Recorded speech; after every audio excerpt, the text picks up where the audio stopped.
Thanks for being here. Subscribe to Cheating Stories Best, so you don't miss new stories. Clients or no. Today we have a story with an interesting plot. Enjoy the show! Have you ever had a vague gut feeling that something is wrong, but you just couldn't figure out what the problem was? Well, I recently started having this feeling, and it's starting to drive me crazy. I have a sneaking suspicion that Amy, my wife of 7 years, is cheating on me. Tom Matson, I talked to her about our relationship, and she warmly assured me that everything was just fine between us. I even went so far as to hire my cousin, who was unemployed at the time, to shadow her for a couple of weeks. I sat him in the rental car and handed him a high-quality video camera so he could record anything that seemed suspicious to him. The cousin did a meticulous job of following her around and carefully videotaping her as she went about her daily activities. But throughout his observation, he was unable to detect any questionable activities by her.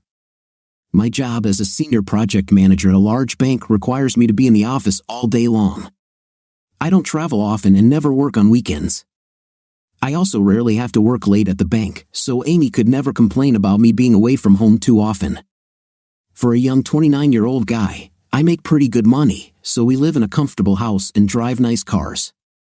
Amy and I don't have children yet, but we lead quite active lives. We hang out with several different groups of friends, including neighbors, my work colleagues, and our old school friends. We also both enjoy riding bikes, so we sometimes meet up with a few other couples who are members of our club. In short, my wife and I look like the perfect couple from a storybook.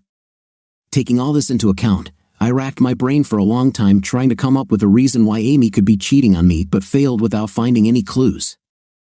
Both of us agreed that we wanted to wait to try to have children until she was 30 because we wanted to be a financially secure couple by then. Besides, we both wanted to have fun, enjoy life, and enjoy each other before spending 20 to 25 years raising children. Amy is about 6 months younger than me and works as a dog groomer.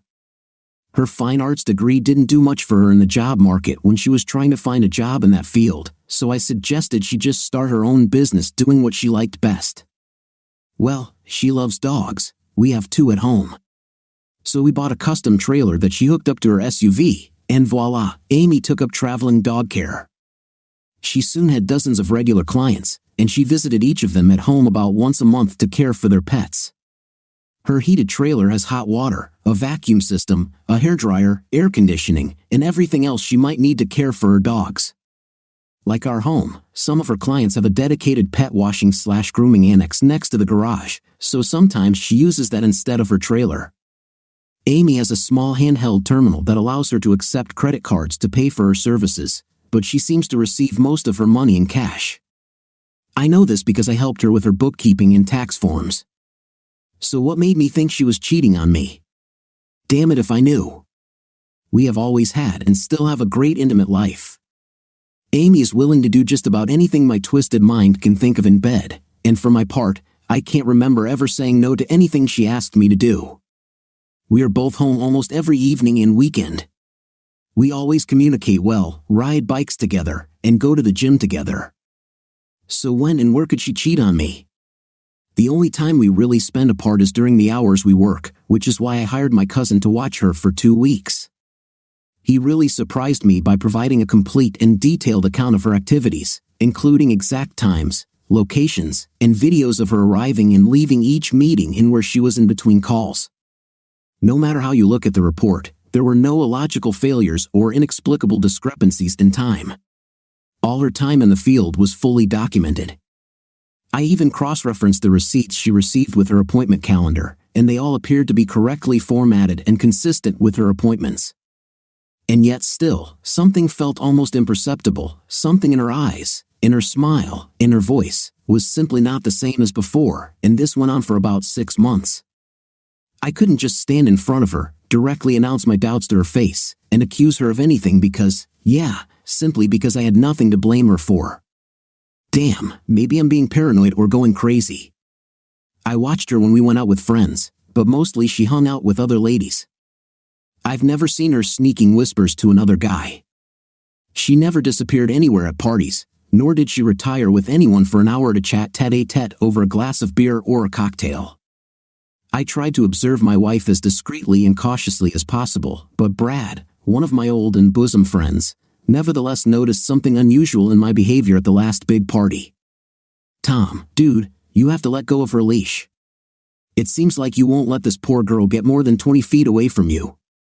"What's going on, buddy?" Embarrassed that my secret intentions were so transparent to prying eyes, I shushed him and asked him to keep his voice down. "Brad, I have a feeling she might be playing on the side, if you know what I mean, so well, I tried to keep my eyes on her." Brad seemed simply amazed at my suspicions. "Is this a joke or are you kidding me, right? Amy? Do you think Amy is cheating on you?" He raised his eyebrows and snorted as if I had blurted out some of the most utter nonsense in the world. "Huh, you're just crazy, dude. No way Amy would get mixed up with anyone at this party." "How do you know? How can you be so sure she's not having a night with one of these? Get over yourself, dude. About half the guys here were hitting on her because she's so hot." "Sorry, buddy, but it's a fact." He spread his hands playfully. "I mean, look at Amy, slim, toned, with great chest, a great fifth place, great legs, a beautiful face, and a smile that lights up the whole room. Damn it, you're just incredibly lucky." Brad clicked his tongue in admiration and lightly punched me in the shoulder. "Okay, now look," he continued, "all these guys hovered around like bees over a flower and stuck to her. But which of them was lucky? And none of us." He made a somewhat deliberate, pitifully upset grimace. "Yes, I said us because I myself pestered her at every opportunity." But then he raised his index finger up and shook it a little drunkenly in front of my face. "She never did anything other than laugh in my face. Other guys, they said the same thing. She always turns everything into a joke and even mockingly makes fun of all our tricks. God, what I wouldn't give to be in your place for at least one night," he muttered, staring at the animated chattering in the female company of Amy with poorly concealed lust. His words seemed to calm my suspicions, but I didn't really like the looks he was throwing at my wife. I frowned. "Oh my God, Brad, do I have to kick your fifth place to keep you away from my wife? That's exactly what I'm talking to you about, you fool. You don't have to do this at all because for all of us, she is the untouchable lady. Believe me, as a friend, this is exactly the case." He patted me on the shoulder. "Well, that's what you say," I drawled, rubbing my chin in thought. "You may be right, but something is happening. I just know it."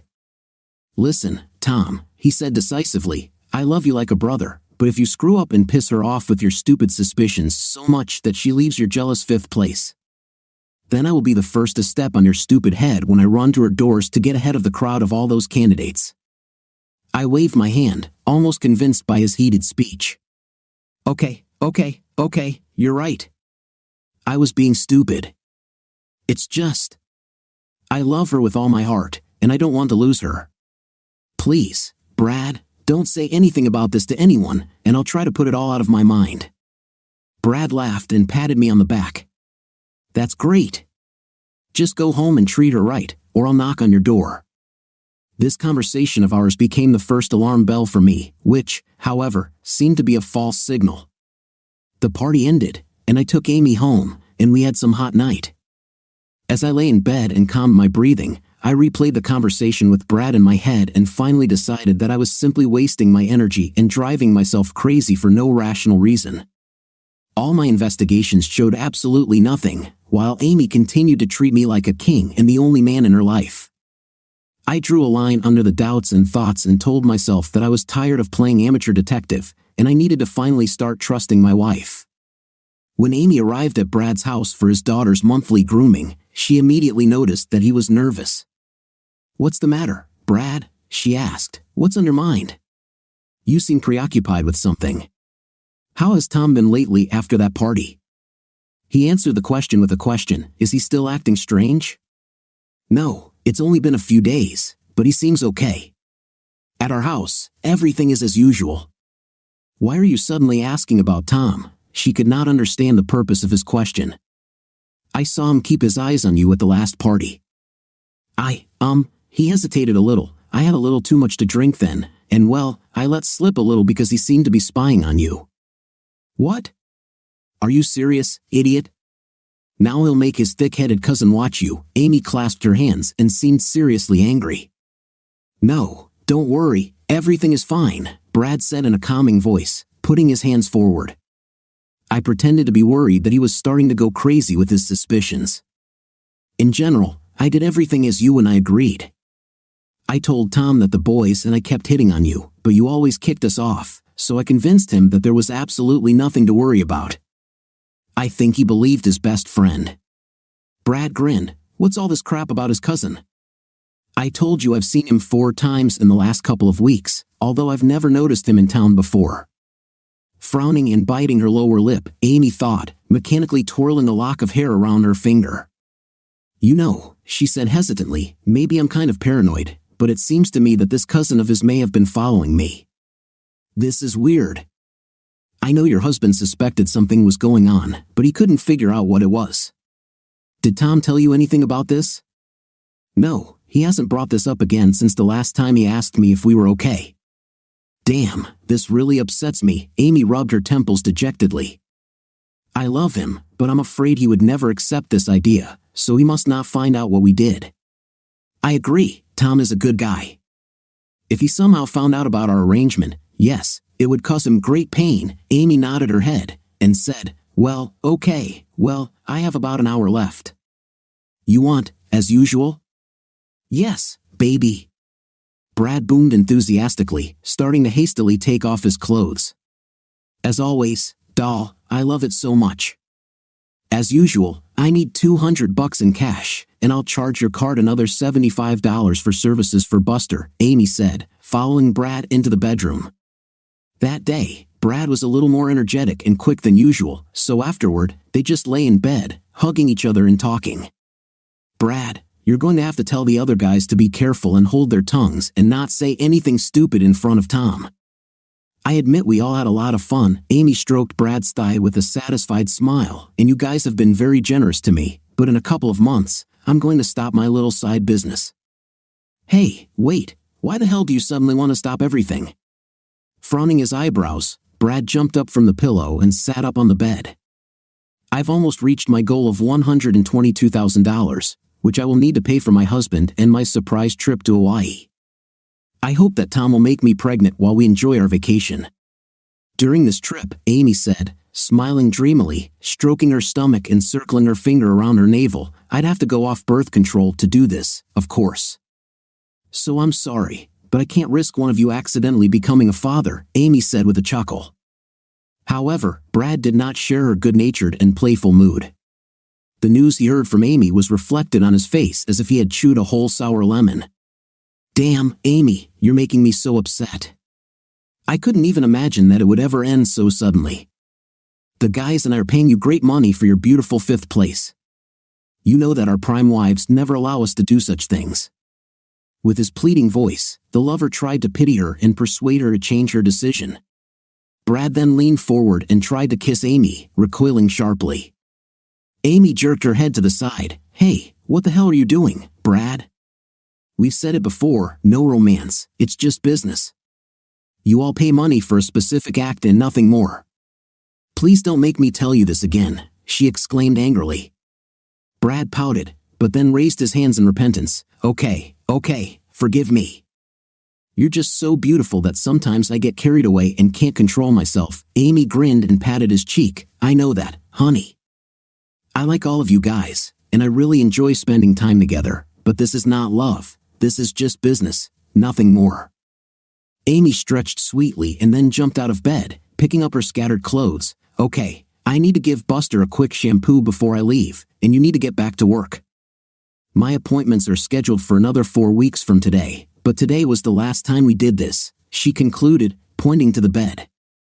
Oh, I really will miss this, Brad sighed sadly and hung his head, but literally after a few seconds, he perked up, and his eyes lit up with an idea that came to his mind. Okay, well, how about we continue doing fitness after you get pregnant? Amy laughed. Well, that's unlikely. After my trip to Hawaii, I plan to quit the business of renting out my 5th place forever. Well, just think about it, okay? As for me, it would be quite hot and so exciting. He reached out from the bed and lovingly stroked Amy's tight high 5th place and then gave her a loud spank. I bet the other guys would want to try it too. Heck, we might even pay extra. Amy laughed again as she poured water for Buster's bath. It sounds tempting, but I don't want to take that risk anymore. I love Tom, but he doesn't think like me, she sighed. Intim for him is always associated only with love. He will never understand or accept our business agreement, and neither will any of your wives, by the way. Yes, I agree with you. Millie and the other wives would be furious if they knew about it. While Amy was shampooing the dog, she remembered her first time with Brad. He pestered her every time she came to look after his dog. He always made unambiguous hints and seized moments to accidentally touch or rub against her. Finally, she got tired of it, and Amy demanded that he behave himself. She said that if she didn't need the money so much, she would have dumped him as a client. At that moment, Brad immediately saw an opportunity in her words and offered her a big extra cash tip if she would let him rub up against her and feel her. Amy thought about his offer for a moment, but then decided that such a small concession on her part would allow her to quickly achieve her goal of saving money for a vacation, so she agreed. Pretty soon, Brad was begging to have intim from the back door, continuing to offer her more and more money for consent. When he once offered her $1,000 in cash, she didn't believe him and mockingly called his offer a bluff. Amy realized that she had been too hasty with her ill-advised sarcasm when, 20 minutes later, a stack of bills with the faces of American presidents lay on the table and intimate took place. True, her financial goal has become a little closer. On his next visit, he only gave her $500 for another service, and then he decided that $200 is enough for each subsequent time. After some persuasion, she agreed to this price once a month. Brad played poker with his friends Tim, Frank, and Roland, not too often, but when the opportunity arose, Tom joined them. Table talk during the game was often about intimate, and usually included the usual male whining about how their prudish wives had no imagination, no passion, and didn't want to do anything in bed other than lie like a log in the missionary position. On one of these nights when Tom was not in their company, a slightly tipsy Brad hinted to his friends that he had finally managed to get a juicy female at his complete disposal. Of course, all the guys immediately attacked him, demanding to know all the details about his luck. Then he asked them directly if they were willing to pay for the services of a married lady. That evening, they just laughed at him when he tried to convince them that he only paid $200 for the most amazing experience he had ever had.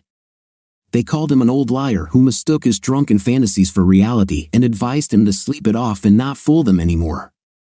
Just a few days passed when Tim called Brad and asked if the story he told over poker was true. Then, not surprisingly, the other two called, and pretty soon after some negotiations, Amy received orders for outcall service from 3 more of her casual acquaintances.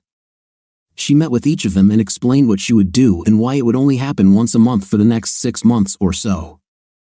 Amy was making about $800 a month from her side business, in addition to $1,200 from the dog grooming itself. She knew that all 4 of her clients would keep their mouths shut because they were all married with children, and none of them wanted to get divorced.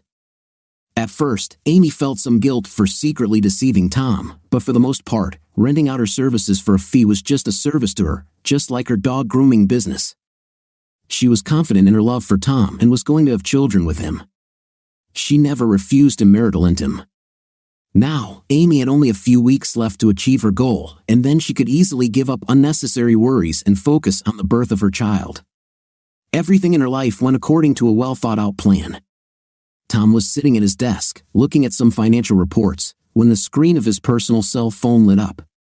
Taking the vibrating device in his hands, he looked at the number displayed. It turned out to be his cousin Chuck. Tom wondered why his cousin needed him. "Hey Chuck, hi. How can I help you?" he asked, friendly, as he pressed the answer button. "Hi Tom, listen, I just finished watching a movie, and something in it made me think about what you asked me to do for you a few weeks ago. Do you remember?" Chuck inquired. "Look Chuck, it's over now. We didn't find anything, so I got over my paranoia. Amy and I are fine now," Tom responded. "Well, I'm glad to hear that everything is fine between you two. It's just after watching this movie, it occurred to me. Well, I thought that maybe I had overlooked something back then. But since you say you and Amy have moved on, okay, never mind. Just sorry for bothering you," Chuck said, about to end the call. But an alarm bell sounded in Tom's subconscious. telling him to be more careful and attentive to detail. He sighed loudly. "Okay, Chuck, what did you see that made you think you might have missed something important?" In the film, this guy formerly worked as a realtor, but in fact, under this cover, he was selling illegal substances on the side, Chuck explained. "Oh my God, Chuck, Amy does not sell illegal substances." "Yes, I know. Don't get excited, just listen. That guy in the movie went to the house to show it to a potential buyer. Well, his so-called buyer came there, but instead of inspecting and buying a house, he bought illegal substances. The cops, who were tailing them, sat in ambush outside while this fake realtor was inside the house for sale, selling illegal substances and pretending to actually sell the house," Tom exclaimed. "I don't understand anything. What does this have to do with illegal substances, cops, and by the way, Amy is never a realtor?" Tom was puzzled. "Look, Chuck, I need to get back to work."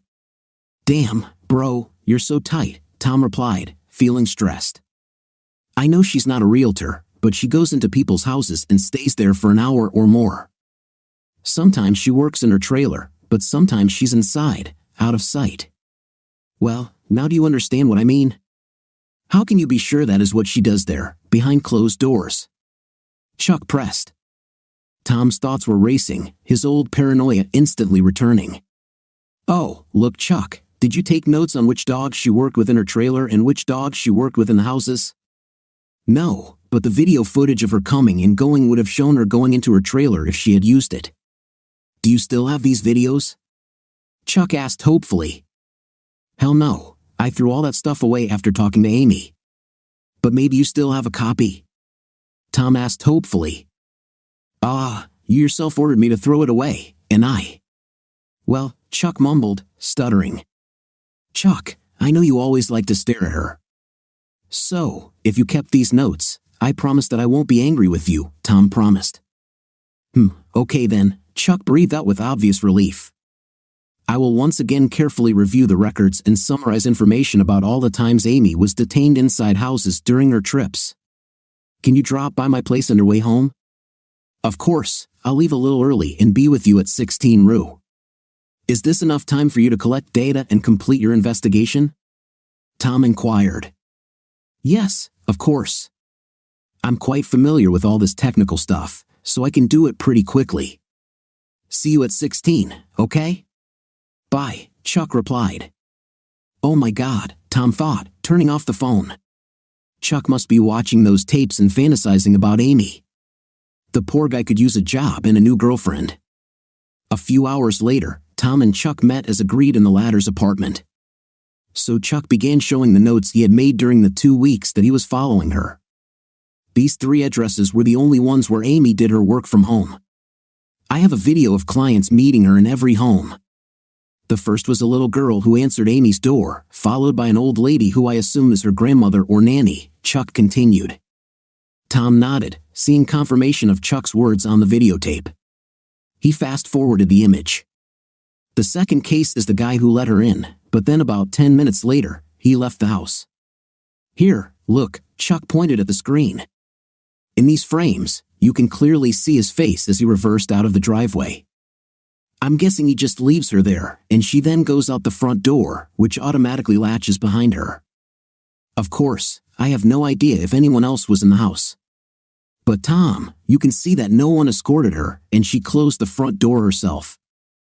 "Yes, everything is logical and natural," Tom agreed, rubbing his forehead and carefully peering at the image on the screen. "As long as there is nothing suspicious on her part." "Well, what did you find out at the third address?" "And here, we have something interesting," Chuck perked up. "Look, in the third house, the guy lets her in, and then about an hour later, wait, I'll rewind. Now, there, see this dude leaving? After which, Amy also leaves through the front door. After about half an hour, Chuck stopped the recording and turned around, seeing that Tom, spellbound, was silently looking at the screen and a still frame of his wife leaving the house. He waited for Tom to say something, but Tom just continued to stare blankly at the screen.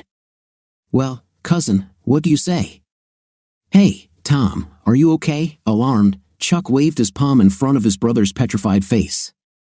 He finally shuddered, slowly turned his gaze to his cousin, and blinked distantly a couple of times. He recognized this house and this big man with whom his wife had spent an hour alone without saying a word.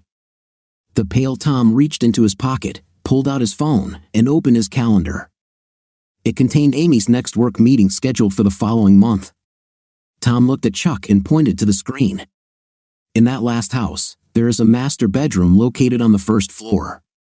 Do you think you could sneak a peek inside without getting arrested for trespassing? He asked his cousin. Maybe, Chuck said, with a hint of doubt in his voice. But if the curtains are drawn, I won't be able to look inside. Do you think this guy and Amy? The hint was more than transparent. Probably, Tom winced, but he's our friend, so this might all turn out to be a complete. Although he's always admitted that he's not indifferent to her, so maybe, holy. I'm going to go so crazy. Tom shouted, boiling, and slammed his fist on the table next to him. Chuck did not try to interfere with his opinion and advice. While Tom, with his clenched fists in front of him, sat at the table with his head down, finally, he collected his thoughts and looked at his cousin again. She should return there tomorrow. What would you say if I asked you to follow her and then try to look inside and find out what's going on there? Tom looked searchingly at Chuck, tensely waiting for his decision. Yes, of course, I will do it for you, brother. But what if they're doing something you suspect they're doing somewhere other than the master bedroom? Chuck asked. Damn, it's possible, Tom thought for a moment, then waved his hand. Okay, then, just do what you can and try not to get caught. Amy might recognize you, and then she'll know for sure that I sent you. Okay? You're right this time. I'll dress to disguise myself and use my mother's minivan instead of my car. Plus, now we know where Amy's going and what time she'll be there, so I don't have to follow her everywhere. I'll wait for her there. Sorry, but I'm not very good at spying on cars, and it's possible that she saw me that last time, Chuck muttered apologetically. She saw you? Holy crap, Chuck, why didn't you tell me about this when it happened? Tom's eyes widened in shock. Well, I still wasn't entirely sure that she recognized me. And besides, I was afraid that you would fire me. Sorry, brother, but I really needed money then, Chuck explained. Okay, to hell with it. Let's move on. Just be careful not to get caught this time, okay? Tom asked insistently. Chuck promised to behave carefully, and the brothers soon separated. Tomorrow promised to be a very busy day for both of them. Chuck knew that Amy's visit was scheduled for 10 a.m., so at 9:30, he turned onto the street 1 block from Brad Street. The night before, he had scouted the area and found a suitable entrance to the neighbor's backyard through the bushes that grew along the fence on the back side of Brad's house. He parked the minivan so that he could look between the two houses and see the door opening onto Brad's backyard. Chuck assumed that Brad would let his dog outside shortly before Amy arrived. Then, as soon as she appeared, the dog would be too busy to notice him as he sneaked around the backyard. As Chuck had hoped, Brad's dog was in the yard when Amy arrived. Buster went crazy with barking. He rushed along the fence and jumped on the door. When Amy opened the patio door and let the dog in, Buster rushed towards her and began twirling and jumping around her with a cheerful bark. Chuck waited about 2 minutes and then, heart pounding, darted across the lawn to the back corner of the house. After catching his breath against the wall, he crept slowly to the bedroom window and swore under his breath when he saw that the blinds were drawn. Chuck knew there were 2 more windows on the side of the house, but he was afraid that if he moved there, he would probably be visible from the street if one of the neighbors happened to be there. While he stood pressed against the back wall of the house, not daring to lean out and with thoughts jumping around in his head like fleas on a dog, a neighbor on the far side of Brad's house let her dog out into the yard. The damn dog immediately noticed the stranger, rushed to the fence, and began barking loudly. Chuck had no choice. He walked around the corner of the house and slid along the wall to the first window. The blinds on this window were also closed, but luckily for him, not completely. Chuck positioned the camera so that through the gap in the blinds, he could see what was happening inside the bedroom, and pressed record. He himself pressed his cheek against the wall of the house and froze without moving, extending his outstretched hand with the phone towards the window. He was afraid that any movement he made might give him away. The self-proclaimed detective was filming blindly through a window because he couldn't risk leaning over to check what his phone camera was actually recording. Just in case, he slowly and carefully moved the camera around, desperately hoping that he managed to capture the entire room. Suddenly, he heard shuffling steps nearby and a quiet conversation in the morning silence. His heart sank when he saw an elderly couple passing by along the path laid out in front of the house. Frozen as a statue, Chuck waited for several minutes, following the leisurely couple with widened eyes until they were finally out of sight. Only then did he take a breath, deciding not to tempt fate any longer. He quickly looked around and, seeing no one, rushed headlong to the sidewalk, jumped over the fence, and headed up the street. The damned mongrel from the neighboring area barked angrily after him. Trying his best to twitch less and attract attention to himself, the Pinkerton cousin walked around the block and returned to the car he had left. He was still breathing heavily from the rush of adrenaline when he slumped into the driver's seat. But at the same time, he was filled with boyish joy and pride at a successful task. Throwing the phone on the passenger seat, Chuck pulled out a tissue from his pocket with his shaking hands and hastily wiped the sweat from his forehead and neck. "It's time to get out of here," he thought, after which he started the minivan and pulled out onto the road. Chuck was still driving towards his house when his cell phone rang. "Hello?" Tom's voice came through the earphone. "Did you see anything?" It was clear from his impatient tone that he had been waiting in suspense all morning for news. "Sorry, brother. I almost got set on fire there, and I couldn't see anything," Chuck began apologetically. "However," he added, "I may have something on video from the room." "What do you mean by saying possible?" Tom began to fume. "Did you get the video or not?" Chuck briefly explained how his secret foray went and then said, "I haven't watched the recording myself yet, and I don't know whether there's something there for us or not. I'm still driving towards home." "Wait, don't come home," Tom suggested, burning with impatience. "Come to my work, and we'll watch the video in my office. I'll call the front desk and let them know about you, and they'll take you upstairs." 15 minutes later, Chuck appeared and handed his brother a camera, and Tom connected it to his personal laptop.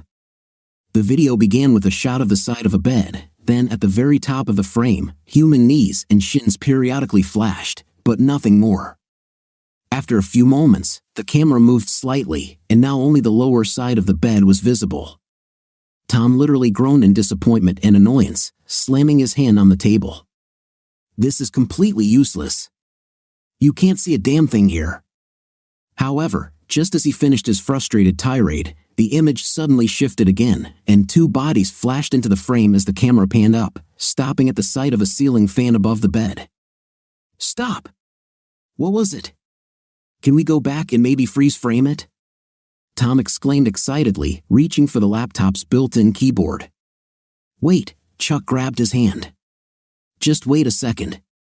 The camera shook again and went down, moving from showing the ceiling to the bed, and then Tom exhaled the air from his lungs in shock, hissing in a deadened voice. The camera was focused on the couple having a night. Brad gripped the woman's hips tightly, and an expression of bliss walked across his face, glistening with sweat. After a few seconds, Amy, jerking back and forth, turned her face, eyes half-lidded, directly towards the camera. Tom's old world collapsed in an instant and crumbled into 1,000 pieces. He sat dumbly hunched over and staring with an empty, unseen gaze at the screen, where the cheating wife and her lover continued their wild copulation. His lower lip protruded and sank down like that of an undeservedly offended boy, his jaw trembled slightly, and tears welled up in his eyes. After pausing for a few minutes until the recording ended, Chuck sighed, turned off the camera, and disconnected it from the laptop. He pulled out the video memory card that was inserted into the laptop and handed it to Tom. "I'm so sorry, cousin. I hoped until the end that I was wrong about." Here, not knowing what else to say, Chuck gently patted his cousin on the back, who continued to sit motionless. Chuck grabbed his things and left his office, carefully closing the door behind him. On the other side of town, Brad sat in his office, absent-mindedly staring out the window, talking on the phone. "Yeah, dude," she said, "she decided to get out of our deal. She wants to surprise Tom. Well, she's sort of planning a trip to Hawaii with him and plans for him to knock her up while they're tumbling around there." Brad grimaced as if he had a toothache and kicked the leg of his desk in irritation. "Yeah, I tried, buddy, but she's already made up her mind. I think she will tell you more about this herself next week when you see her. Yeah, well, go ahead and try to dissuade her yourself, okay, Tim? I got you. See you later, Brad barked irritably, hitting the table with his fist. Brad knew that over these months, he had become firmly hooked on regular intim with Amy. Not that it was some kind of love, no, rather a habit, very pleasant and requiring constant repetition. It didn't bother him at all that he had to pay for intimate with her. At least he could enjoy the availability of this hot young married woman's body. Moreover, he knew for sure that for a ridiculous $200, not a single professional woman of easy virtue would agree to give up her fifth place. And even without a rubber band, which he managed to quite easily persuade Amy to do so. This business of hers was a very profitable investment for Brad and his friends. Returning to Brad's house that morning, Marguerite, the housekeeper, began unpacking the bedding in the master bedroom. One would think that the owners would be embarrassed to leave the bed in such a blatant mess, but no, Marguerite got and laid down fresh sheets, made the bed, and moved on.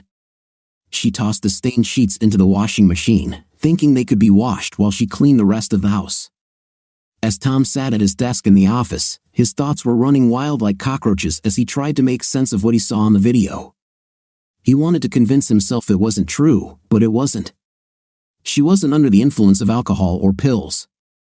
She was doing this with gusto and for money.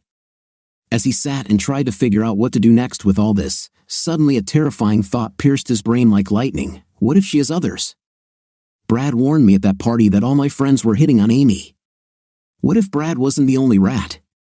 Damn unbearable pictures of how Amy willingly exposes her fifth place to each of those who constantly hovered around her got into his head and began their round dance in an impotent rage. Tom again slammed his fist on the table so much so that the mug with half-drunk coffee jumped and toppled over on its side, pouring brown liquid all over his notes and business papers. Tom didn't care about it now. He wanted to scream, stamp his feet, and crush the jaws of her lovers who lied to his face and so skillfully pretended to be friends. When, after a few minutes, the veil of rage that had overwhelmed his mind fell from his eyes, Tom began to think more rationally. He realized that he needed to gather more evidence of his wife's infidelity. Damn, I'm going to need Chuck's help again. Over the next 4 weeks, Chuck, having settled into his role as an undercover detective, collected videotapes of Amy with Tim, Roland, and Frank. Already suspecting the worst, Tom was still completely crushed when he learned for certain that all the guys he once considered friends were happily having intim with his wife. The humiliation was deep and extremely painful. But somehow, incredibly, he managed to pretend both at home and at work that everything was fine. During these troubled days, every morning and evening, standing in front of the bathroom mirror and resting his hands on the sink, he looked at his reflection for a long time. You have to pretend that nothing happened and behave naturally, he constantly repeated to himself like a mantra, while he collected all the irrefutable evidence he needed. Tom arrived home at the usual time, and Amy, who met him, said that she was inviting her husband to dinner at his favorite steakhouse. He was wary but agreed to the evening out, managing to reliably put a feigned smile on his face. Inviting his wife was an infrequent event in their lives, and during dinner, Tom wondered why she had started all this. When they returned home, Amy sat her husband down on the sofa and laid out travel brochures about Hawaiian attractions in front of him. She excitedly explained how she spent a year saving money from her earnings to pay for a future trip, beaming with the solemnity of the moment. Amy laid out to Tom all the details of how carefully she had thought through and prepared their trip and even paid for the tour in full in advance. Finally, she admitted that secretly from her husband, she called his boss and told him about the surprise so that Tom's upcoming vacation was already fully approved by his superiors. Tom was a little overwhelmed by all the news about the trip that his wife had thrown at him. They had talked about such a trip many times before, but its high cost forced them to put it on the back burner, at least until the family savings account was replenished to a very substantial amount. Now Amy's eyes sparkled with excitement, and she almost jumped for joy when she told her husband about her plans. "Darling, everything is carefully timed for me here. Look," she began to bend her fingers. "I'm going off birth control so that when we get to Hawaii, I'll be ovulating according to my cycle. We will make love twice a day, and I will return home already pregnant with our child. Really, it will be great." Isn't that the most romantic thing you've ever heard? Amy nearly clapped her hands, smiling widely, and at the same time, clearly proud of how wonderfully she had organized everything. Tom thought for a moment, mentally analyzing his own plans, and then clapping his hands, he turned to his wife, who was impatiently awaiting his answer. A wonderful surprise, my dear. I think your plan will work just fine for the two of us, Tom said, grinning. Amy squealed in delight and jumped into her husband's lap, pushing him onto the couch, holding him tightly in her arms. She kissed him and immediately slid to the floor, dragging him into the bedroom. I'm so glad, honey. Come on, let's quickly go and practice making babies, she said eagerly. Tom assumed that she was still safe to conceive at that point, and he also knew that it would be very strange for him to refuse her insistent offer of intimacy at such a moment. As usual, he had to keep things natural for the time being. So, Tom had a night with her twice before he allowed himself to drift off to sleep. Sally Hawk, the divorce lawyer Tom contacted, watched the videos he and Chuck had collected and listened to his request. So, you want her to be served with divorce papers at the airport and have these videos delivered to 4 wives at the same time that your wife's boyfriends are getting bogus lawsuits for alienation of affection? Sally asked, tapping her pen on the smooth polished surface of the table. Exactly, Tom nodded in agreement. They will all gather at the airport for a big party to see Amy and me off on our trip. I arranged for a limousine to pick them up and take all 4 couples to the airport. In addition, we have already reserved tables in the waiting room, which will be served with a variety of drinks and snacks. Tom grinned with grim vindictiveness. My additional surprise is a large banner with the inscription farewell, which will be deployed as soon as your attendant serves her with the court papers. These fake lawsuits are designed to shock everyone present, but at the same time, I want to add pepper to the carefree lives of these 4. Sally raised her left hand in a warning gesture. Stop, she interrupted Tom, who was beginning to boil again. You shouldn't swear in this office, Mr. Matson, although I, of course, understand your anger and emotions, the lawyer nodded at him with sympathy. No one has ever asked me to do this before, but I admit, what you have in mind must be a real show. She involuntarily grinned. When do you want our performer to appear at the airport?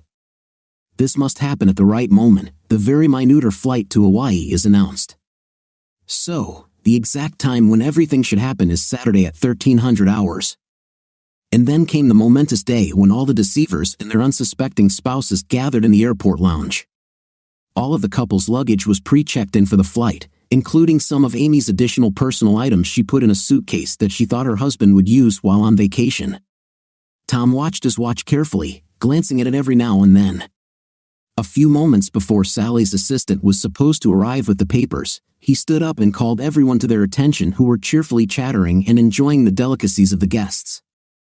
Dear Amy, he turned to his wife, dressed in a bright vacation dress and smiling happily, you have been the love of my life since we met almost 9 years ago.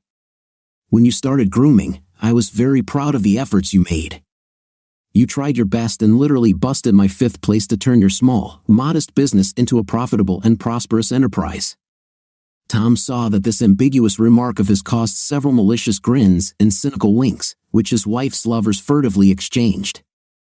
The frozen Amy seemed to have a slightly alarmed look in her eyes at these words, although a wide smile still remained on her face. When you decided to spend all your profits on this wonderful vacation, I was very happy about it. Holding a glass of champagne in his hands, Tom bowed slightly in her direction. So, I have a small token of gratitude for each of you, and now, while my assistant is handing out gifts, let's all raise our glasses to Amy and wish her a bon voyage. Tom nodded slightly, and a large beautifully designed banner with this wish unfurled over the heads of those sitting around the table just as Amy received her envelope and heard Sally's assistant loudly and solemnly announce, "Summons served." Just a second ago, the lively table instantly fell into dead silence. Having managed to notice out of the corner of his eye how, at the sight of the divorce papers, her eyes widened and the smile fell from her instantly pale face. Tom turned to the 4 stunned wives and said in a contrite voice, "Ladies, I humbly apologize for the perhaps theatricality of this event, and I wish you all the best."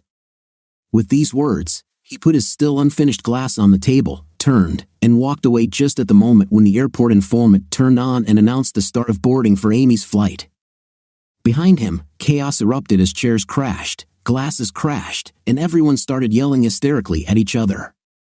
Tom heard Amy scream his name desperately and heartbreakingly, but he never looked back because I did everything my lawyer told me to do before the divorce. I didn't talk to Amy until our first meeting in Sally's office. The lawyers argued among themselves for a long time, and today we were going to meet to finally settle everything and put our signatures on the papers.